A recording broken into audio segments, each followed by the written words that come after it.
এই জঙ্গলে যাই, জঙ্গলে গেলে ভন্ড বাবা ইচ্ছে দেখি আর্জেন্টিনার খালি ম্যাচ জিততে কেমন করে দিই ভন্ড বাবা কাছে যাই। বাবা ও বাবা, তা বল হে বৎস, কি মনে করে বাবার কাছে আসলি? বাবা আপনার কাছে আসলে আর্জেন্টিনার একের পরে এক ম্যাচ খালি জিতে গেছে, এক থামানোর মতো সামনে কোনো দল নাই, কিভাবে থামান যায় সেই বুদ্ধি দেন, যে তোটিয়া পয়সা থাকে সব দুম আমি। বৎস, তুই তো খুব কঠিন একটা কাজ নিয়ে চলে এসেছিস।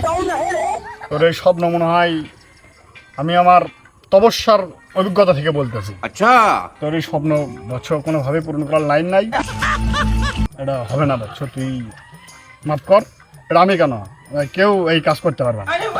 কেন বাবা, আর্জেন্টিনার এমন কি হলো কারণ যাব না, এমন কোনো দল নাই?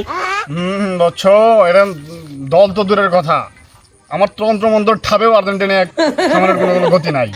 কেন বাবা, কি কারণে থামান যাব না? আরে বৎস, তুই বুঝলি না। যদি মেসি ভালো খেলতো আমি আর্জেন্টিনা থামাইতে পারতাম, কিন্তু মেসির সাথে সাথে রেফারি শুদ্ধ ভালো খেলতেছে বৎস। ঠিক আছে বাবা, তাহলে এই গাইলে থাকেন, তাহলে যাই, আপনার কাছে লাভ নাই, থাকেন গেলাম।